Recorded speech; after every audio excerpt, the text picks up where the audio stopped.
Today, the new Final Fantasy might be taking inspiration from some dark places. This is CheckPoint.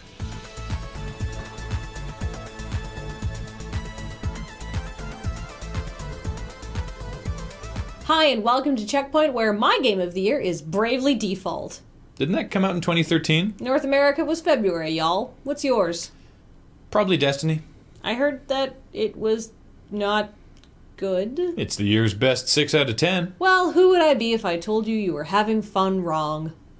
Literally anybody on the internet. 343 Industries is apologizing to players affected by their, let's be honest, comically inept fumbling of matchmaking and other online aspects of the Halo Master Chief Collection. One would have thought that a first-party studio, founded by Microsoft, could have made a retrospective of Xbox-exclusive titles work on an Xbox, but that proved not to be the case. So now, players who were affected by these issues can download an HD re-release of Halo ODST for free. Oh, 343, we can't stay mad at you. I mean, we provably could. Have you seen the internet? We could stay mad, but we are choosing not to.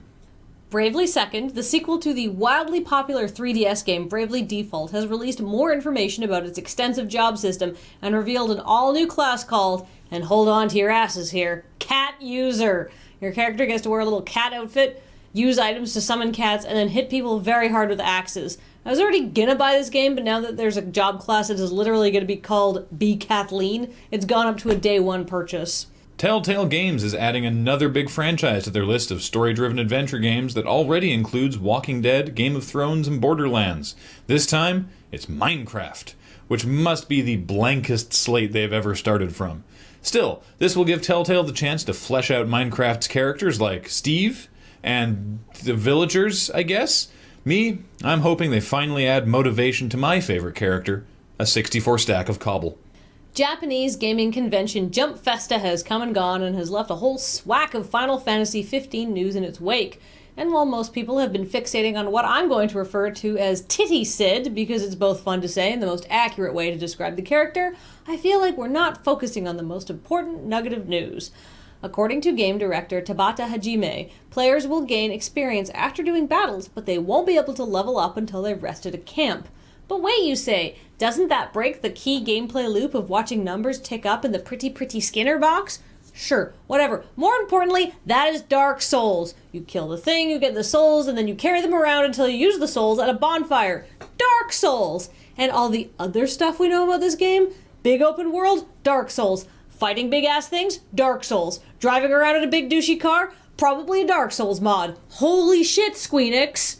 Breaking news, or as breaking as CheckPoint can get in that it broke like an hour ago. Following on the heels of last week's Stalker story, GSC Game World, the actual original Stalker developer, is back, and they're working on a new game. They won't say what it is, but it's probably Stalker. Valentin Yeltsev, spokesman for the newly reformed studio, says their audience is older, in the 25 to 40-year-old range, and a free-to-play title doesn't make sense, so they're working on a fully formed game, again probably Stalker, that you'll buy once for an amount of money, after which you will own all of it. When asked about the West Games We're Making Stalker But Not That Stalker crowdfunding fiasco that we told you about last week, Yeltsev was able to shed some light on the situation. Apparently, while GSC Game World was working on Stalker 2, they'd planned to release a browser game based on Stalker to keep the audience engaged during the development process. Mistakes were made and the game was never released, but according to Yeltsev, when West Games says they worked on Stalker, that unreleased in-browser Flash game is the game they worked on. And for commentary on that statement, let's go to our shade expert, Kathleen. Graham, that is some A1 shade. Terrific. Shade.